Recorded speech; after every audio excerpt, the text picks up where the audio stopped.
just one example of the massive overreach of the federal government, which the liberals just love. Ann Kirkpatrick loves it. I can't wait to fire her in November. I can't wait to debate her. I'm the candidate that can debate her on any subject. As far as the liberals in my own party, we ought to put them out in the hallway. Like Scott Brown. Scott Brown's a traitor. He gave you Obamacare. He pledged his soul that he would not vote for it. He got clever, like trial lawyers like to get clever, and voted for cloture. It's a technical term to allow debate to cease and the vote to come.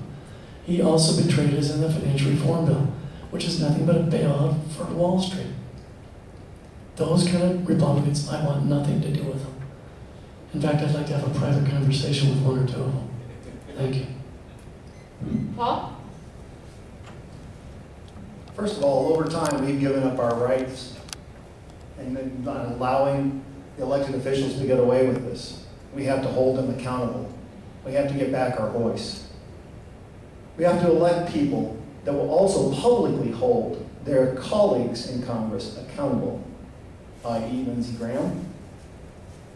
It's interesting what happens in the senior circuit when you have 6 years and you don't have to run for re-election anytime soon. But we also have to have people that are involved with their elected officials, speaking, talking, and holding them accountable. That's how we get back a hold of our Congress. It's a united voice together, representing what we feel at the community levels, at the state levels, within the district levels. That's how we get it back. And you have to elect somebody that has the fortitude that will hold their colleagues accountable. Thank you. Thank you. Joe? I think when you're on the campaign trail and you're talking one-on-one to people, I think the most common question that you get is, Joe, how are you different? How do I know that you're not going to turn into one of them? And I think that's what one of them is referred to with the dark side.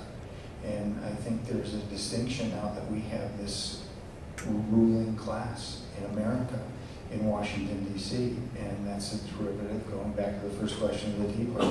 And I think the only way that we're going to be able to give the American people some control over what goes in Washington, or goes on in Washington, is through term limits and a balanced budget amendment. And I think that's what the public is crying for. And I think if you go to day one of my campaign, you can go to my website, votejoeforreform.com, votejoeforreform.com.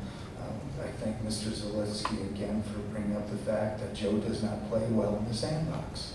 I think I've set the pace since day one of this campaign that I am not going to go there, and it is not going to be business as usual.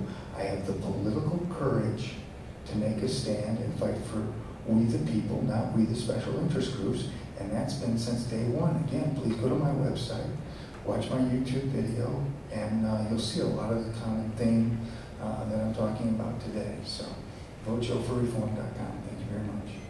Thank you. Finally, let's go to John. My basic premise is I know it's like working in education, working in 3 counties of the state, of the 8, that a lot of things people are going through, various things, tight budgets, losing jobs, losing their houses, losing businesses, having a hard time just getting their kids to school. And a lot of the waste and the corruption going on. I don't blame the people for being upset. And our values, a lot of them have turned upside down. But personally, I feel like when a person's going to make this commitment and they've been living paycheck to paycheck and they're not getting all these special interest support, they appreciate the dollar, they appreciate what they're going to do, and my goal is to go there and just basically get some things done and truly represent the people. Another thing, I'm a visual learner. I've got this postcard that to me is very valuable. It says, "The Lord's my shepherd. He watches me like a hawk. If you vote for me, I'll be your eyes, ears, and mouth in Congress." And to me, that's right from the heart. You need somebody that is going to go there and not going to just give in to every little money that comes and say, here's $5 or $1,000 or $1 million. To me, it's very important we represent the people, get the job done, we're there for them, and go back to what the Founding Fathers originally wanted, not all this corruption and all the waste that's going on in the bureaucracy. It's almost like an evil